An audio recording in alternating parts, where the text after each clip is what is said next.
영적인 자세를 다시 잡고 스탠스를 유지하는 1년 되기를 원합니다. 여러분들의 1년의 승리가 평생의 승리가 될 수 있기 때문입니다. 특별히 오늘은 청지기 주일이기도 합니다. 재직이 세워지기도 합니다. 일꾼들이 바뀌기도 합니다. 그리고 새롭게 거룩한 사역을 시작하는 첫 주일이기도 합니다. 새로이 사역을 시작하는 이 시간에 오늘 이 한 주간의 말씀을 통해서 여러분들의 스탠스, 자세를 바로잡는 귀한 시간 되기를 주의 이름으로 축원합니다. 오늘 이 성경 본문은 읽은 말씀이 세 부분으로 나누어지게 되어집니다. 첫 번째는 리더십의 자세입니다. 리더십의 스탠스. 두 번째는 리더십에 순종하는 스탠스입니다. 리더십에 어떻게 순종할 것이냐.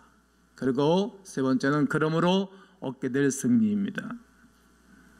첫 번째는 리더십의 자세인데, 베드로가 이 서신을 써보낼 때에 여러분들이 잘 알고 있는 바처럼 초대교회는 기독교인들을 마저 핍박을 했어요. 기독교 말살 정치. 원래 이 정치인들은 새로운 어떤 단체가 일하는 걸 안 좋아하는 거예요. 새로운, 왜? 긴장을 하니까, 어리니까, 민심이 쏠리니까. 근데 이제 예수 그리스도를 믿는 많은 사람들이 막 부흥을 하고 모이고 그러니까 기독교 말살 정책을 피기 위해서 그들이 박해가 가해졌어요. 그 힘이 들겠죠. 어렵겠죠. 그러는 가운데 베드로가 핍박과 어려움과 고난을 당할 때에는 이렇게 살아야 된다라고 권면하는 것입니다. 격려하고 참된 은혜로 하나 되는 마음을 가져라고 권면하는 말씀이 오늘 베드로전서 5장입니다. 바로 앞장인 이 베드로전서 4장에서는 그리스도를 믿음으로 받는 고난을 주로 기록하고 있습니다. 그리고 베드로는 고난이라는 문제에 도전하게 될 때에 가장 필요하고 그리고 현명한 것은 유능한 리더십이 필요하다고 생각한 것입니다. 너희 중에 있는 하나님의 양머리를 치되, 이 본문을 기억하고 양머리의 본이 되라. 양머리 그러잖아요. 베드로는 예수님의 공생애를 통해서 배운 것이 많았을 거예요. 사람은 좋은 사람 옆에 있는 게 좋아요. 왜? 좋은 분한테 보고 배우고 답습하는 거니까. 그러나 이 땅에는 모든 스승 중에 예수님만큼 더 훌륭한 스승이 어디 있었겠어요? 그는 창조자이시죠. 하나님 자신이 인간의 몸을 입고 이 땅에 오신 분이었으니까 예수님만큼 더 훌륭한 스승은 없어요. 근데 그 스승과 함께 3년 한 반 정도를 함께 기고하고 보고 배웠어요. 그런 가운데 우리 주님이 부활하시고 나아간 다음에 제자들이 옛날로 다 돌아간 거예요. 옛날로. 또 베드로도 옛날로 옛날 직업으로 돌아가서 고기를 잡으러 가서 고기를 잡고 있었어요. 그때 주님이 가셔가지고 그를 격려하고 위로하는 가운데 21장 16절에 보면 또 두 번째 이르시되 요한의 아들 시몬아 네가 나를 사랑하냐? 그러니까 주님 그러합니다.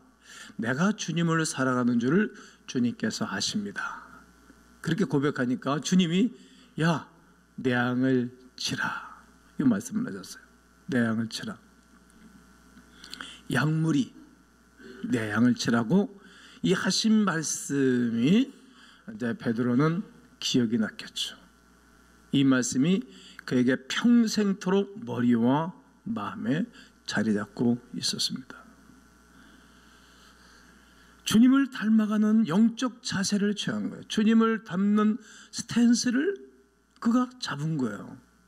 그래, 내가 주님을 또 떠나서 옛날로 돌아가 디베아 호숫가에서 고기를 잡을 때 한 마리도 고기 못 잡았지.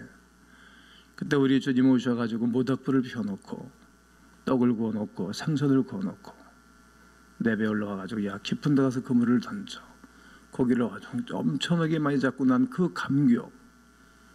그런 다음에 야 너 나 사랑하냐? 먹여라. 먹여놓고 주님이 하신 말씀을 기억하겠죠.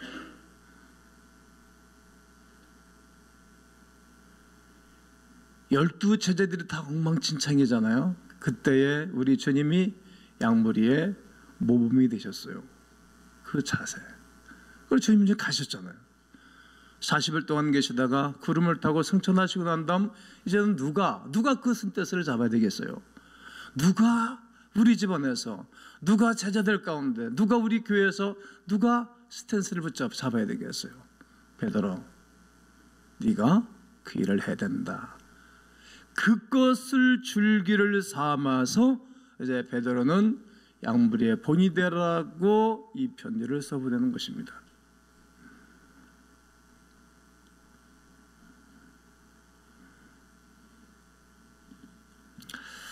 베드로는 예수님께 받은 가르침으로 교회를 세우고자 했습니다. 베드로가 예수님께 배운 좋은 리더십의 자세는 맡겨진 일을 마지못해 억지로 하지 않고 자발적으로 하는 자세입니다. 맡겨진 일을. 근데 2절 주방절에 보면 억지로 하다 이런 단어가 있잖아요. 억지로 하다. 이 단어는 하찮은 일이라고 잘못된 의식 가운데 나타나는 행위입니다. 마지못해 갖는 책임감. 그리고 이거는 싫고 저거는 싫고 말이야. 나는 요 필요한 것만 하고자 하는 그런 마음이 억지로 하다 이런 마음일 것입니다. 이런 태도를 가지면 그냥 매사에 적당히 하고 말겠지요. 고민을 하겠어요? 기도를 하겠어요? 그냥 뭐 흘러가는 대로 적당히 행동하게 될 것입니다. 맡겨진 일을 내려놓기 어떤 책임감을 느끼지 않고 그 일을 할 것입니다. 그러나 하나님의 뜻을 따라 자원함으로 하면 다릅니다. 하나님의 뜻을 따라 내 마음이 자원하러 하면 반드시 달라질 것입니다. 어떻게 달라질 것입니까? 헬라어 언어로는 하나님이 하시고자 하시는 대로, 따라해 보셔요. 하나님이 하고자 하시는 대로, 이런 의미를 담고 있어요. 이게 무슨 뜻입니까? 나는 선한 목자라. 선한 목자는 양들을 위하여 뭘 버리거니와 목숨을 버리거니와 당신의 자녀요 당신의 백성들을 위하여 우리 주님은 십자가에 못 박혀 죽으시는 행위, 죽으셨다는 거예요. 이 모양인 것입니다. 이것이 하나님이 하시고자 하시는 방법입니다. 우리가 원하는 모습입니다.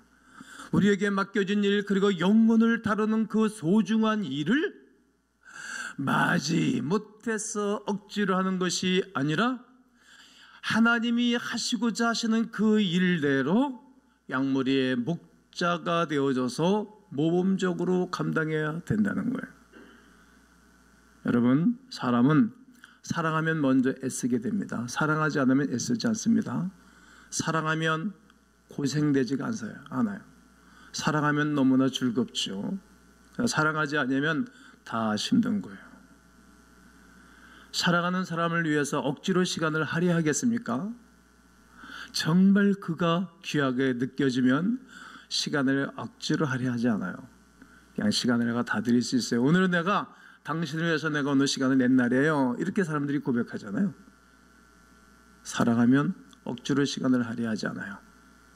사랑하면 물질도 인색하지가 않아요. 사랑하면 표정도 얼마나 부드럽고 온화하고 평안한지 모릅니다. 기다리는 시간마저도 행복하고, 그리고 상대가 좀 부족해도 기다리는 마음이 여유롭게 있게 될 것입니다. 사랑하면 억지가 아니라 자원함의 스탠스를 갖게 될 것입니다. 그렇습니다. 또한 보상과 욕심으로 하지 않고 섬겨야 할 사랑과 하나님을 향한 준비된 마음의 자세를 갖게 됩니다. 뭐 보상을 받고 욕심을 갖게 되어지면 거기에는 온전한 자세가 아니라는 말이죠. 오늘 5장 2절 하반절에 보면 더러운 이득을 위하여 하지 말고, 더러운 이득. 여러분, 이득은 좋은 거잖아요. 은행에 돈을 집어넣었을 때 이자가 나오기를 원하잖아요. 회사를 경영하는데 이득이 없으면 나중에 문 닫아야 되잖아요. 근데 이득은 좋은 건데 왜 더럽다고 말하는가, 베드로가. 그런 이유가 있지 않겠어요? 하나님을 가까이 하며 하나님의 뜻을 쫓아 주의 일을 하면 놀라운 축복이 있는데, 하나님의 뜻을 따라 살지 아니하고 육신의 정욕대로 살아가기를 위하여 얻는 것은 더럽다는 거예요. 돈은 똑같아요. 우리나라도 10원짜리 동전, 50원짜리, 100원짜리, 1000원짜리, 10,000원짜리, 50,000원짜리 있잖아요. 5,000원짜리 지금 나오는가요? 돈은 똑같은데 어떻게 더러운 거냐? 더러운 이익을 위해서 살아가는 것은 더럽다라고 표현을 했습니다. 그렇습니다. 교회 안에서조차 이득과 보상을 위해 움직이는 사람들이 있어요. 그러면 이제 힘들겠지. 좋은 리더십의 자세는 리더십을 이용하는 것이 아닙니다. 하나님이 주시는 축복은 우리가 스스로 구하는 것과 비교할 수 없습니다. 우리 하나님께서 우리에게 주신 상급은 세상의 것과는 감히 같을 수가 없습니다. 어떻게 말하는가 보십시오. 4절을 읽겠습니다. 4절 시작. 그리하면 목자장에 나타나실 때 시들지 아니하는 영광의 관을 얻으리라. 할렐루야. 목자장 대신 예수님이 오실 때에 영광의 면류관을 주시겠다는 거예요. 여러분, 우리가 바른 영적인 자세를 취하게 되어지면 예수께서 이 땅에 오실 때 영광의 면류관을 안겨주실 것입니다. 또한 자신의 주의를 가시하거나 악용하지 말고 기회가 있을 때마다 양무리에 본이 되는 스탠스를 갖는 거예요. 대개 사람들이 자기 주의를 가시하죠. 교회에서는 직분이 있는 사람들은 말 조심해야 됩니다. 막 반말 찍찍하고 그리고 막 경솔하게 하면 안 됩니다. 군대나 기업이나 세상의 모든 조직은 상하 관계 시스템으로 움직입니다. 그리고 뿐만 아니라 상명하복의 명령체제에 따라서 움직입니다. 그러나 교회는 그런 조직과 다릅니다. 5장 3절에 뭐라고 말하는가 보십시오. 맡은 자들에게 주장하는 자세를 하지 말고 양무리에 뭐가 되라고요? 양무리에 본이 되라는 거예요. 본이. 그냥 감동이 되게 하고 평안하게 하고 예의와 존경과 겸손과 사랑을 가지고 모든 이들을 대하려는 겁니다. 교회는 서로 협력하여 손을 이루어가는 조직입니다. 협조하는 자가 수없이 말씀을 많이 드렸어요. 십자가 변에 열십자변에다가 십력자를 이거를 딱 얹어놨어요. 밑에서 잘 받쳐주고 힘을 써서 받쳐주고 위에서도 받쳐주는 거예요. 이게 교회예요. 가정에서도 마찬가지고 어디서나 마찬가지가 될 것입니다. 힘을 모으는 것입니다. 목자는 그런 것입니다. 이것이 리더의 자세 중에 하나입니다. 시편 23편은 목자의 역할을 잘 설명해 주고 있어요. 여호와는 나의 목자셨다고. 그러니까 나를 푸른 초장으로 인도하실 뿐만 아니라 내 영혼을 소생시키시고 의의 길로 나를 인도하셨는데 내가 그의 집에서 영원히 살게 될 것이라고. 이 다윗은 일평생토록 예수님이 그의 목자장이 되셨어요. 일평생토록 그가 예수님을 자기의 목자로 삼고 살았어요. 그리고 이 땅의 스승은 사무엘이었죠. 스승은 둘이 있어야 됩니다, 여러분. 이 땅에 스승이 있어야 되고 영원한 스승이시고 영원한 목자신 예수 그리스도가 계시는 거예요. 저는 이 땅에서의 스승은 제초주 목사님이시죠. 저는 늘 그분을 내 부모처럼 대하고 살고 있죠. 당신도 흐뭇해하고 행복해 하시죠. 이 땅의 스승이 반드시 있어야 되는 거예요. 아니, 부모가 있어서 태어났잖아요. 더 스승으로 하여금 배우는 거잖아요. 근데 그 모든 조직과 모든 관계는 우리 하나님이 우리의 영원한 목자가 되셔서 그 일들을 하고 계실 것입니다. 자신의 양무리를 위해서 늘 함께 하는 것입니다. 때로는 사자와 곰이 와서 공격하게 되어지면 쫓아가서 곰의 주둥이를 열어서 아버지 양떼를 건져오는 것입니다. 성도들이 많은 분들이 쓰러지고 넘어질 때가 있잖아요. 그때는 목자가 뭐 하는 것인가 하면 리더들이 뭐 하는 거 잡아오는 거예요. 교회는 목사는 두 가지를 철두철미하게 해야 돼요. 첫 번째가 뭐인가 하면 교인들이 세속화 되지 않도록, 세속에 물들지 않도록 지켜내는 거예요. 교인들이 하여튼 예배당에 오게 하고 사역에 동참하도록 하는 거예요. 먼저 섬기는 거예요. 그러면 그게 온전한 스탠스예요. 그게 자세예요. 이것이 베드로가 말하는 좋은 리더십의 자세입니다. 베드로는 또한 리더십의 자세만을 말하고 있지를 않습니다. 베드로는 리더십에 순종하는 자세를 말하고 있어요. 베드로전서 5장 5절과 6절을 다 함께 읽겠습니다. 시작. 젊은 자들의 이와 같이 장로들에게 순종하고 또 다 서로 겸손으로 허리를 동이라. 하나님은 교만한 자를 대적하시되 겸손한 자들에게는 은혜를 주시느니라. 그러므로 하나님의 능하신 손 아래서 겸손하라. 때가 되면 너희를 높이시리라. 교회는 사역을 이끌어가는 재직 또 사역자들이 있어요. 리더들이 있습니다. 그리고 함께 동역하는 리더를 따르는 동역자들이 있지요. 지난주에 우리는 특세를 통해서 역선적인 진리 이런 설교를 한 주간 동안 화수목금 네 편의 설교를 제가 했습니다. 영적인 역설적인 진리가 무엇입니까? 우리가 스스로 낮아지면 하나님께서 약속하신 때에 우리를 높이신다는 약속입니다. 이건 신실하신 약속이십니다. 특별히 기관과 위원회, 사역에 소속되는 동역하는 지체들에게 필요한 것이 두 가지인데 순종이요 겸손입니다. 옆분하고 해보세요. 순종이요 겸손입니다. 네, 리더십에 순종하는 자세를 가는 것입니다. 하나님께서 몸소 겸손의 왕으로 이 땅에 오셨지 않습니까? 이 땅에 오실 때 하늘나라에 그 좋은 환경을 버리시고, 성탄절에 제가 설교를 했지 않습니까? 그 환경이 얼마나 좋은 환경인지 예수님은 아세요. 근데 그걸 양보하고 그냥 두고 이 땅에 오셨어요. 어느 곳에 오셨나요? 여인의 태 속에. 얼마나 갑갑하셨을까? 얼마나 힘드셨을까요? 그리고 마구간에 왔어요. 사관도 없고 똥냄새, 짐승 냄새 그 지저분한 것에 오셨어요. 그리고 강보로 쌌어요. 말귀에 육모차도 없으셔가지고 말이 먹는 먹이통에 누우셨어요. 그게 낮아지심이에요. 예수 그리스도의 낮아지심을 우리는 배우는 거예요. 제가 이것을 배웠어요. 저는 그렇게 훌륭한 목사는 아니에요. 그러나 저는 볼 줄은 알아요. 잘은 못해요. 그러나 볼 줄은 알아요. 흉내는 낼 수 있을 것 같아요.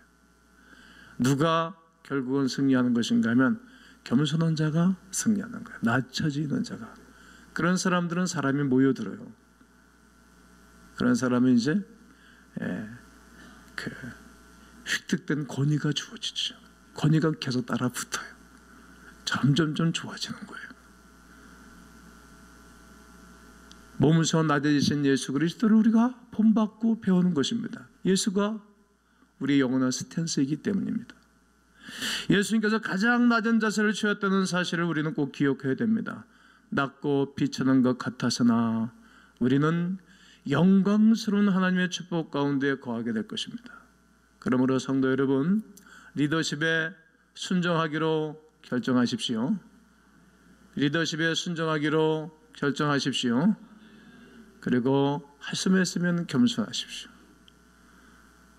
하나님께서 여러분과 저에게 큰 은혜를 베풀어 주실 것입니다.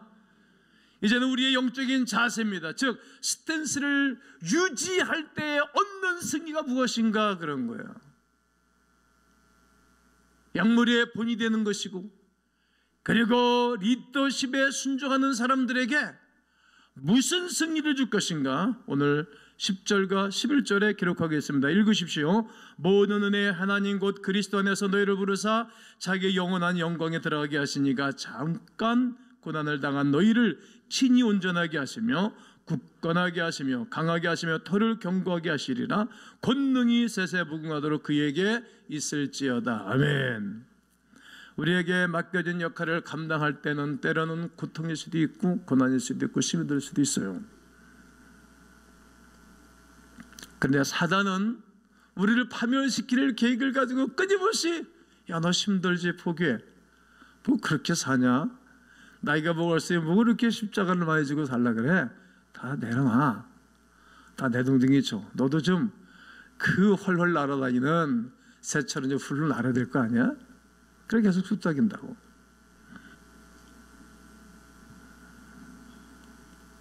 때로는 우리가 맡겨진 그 일을 감당할 때는 때로는 힘들 때도 있어요. 또 어려울 때도 있어요. 그런데 그러면서 자세가 딱 잡히는 거예요. 재미있어요. 저는 김 목사도 매일만 누리려고 하는 게 아니잖아요. 예. 근데 그 일들을 놓고 하나님 앞에 자세를 딱 잡으면 우리 하나님이 찾아오시는 은혜가 있다는 거예요.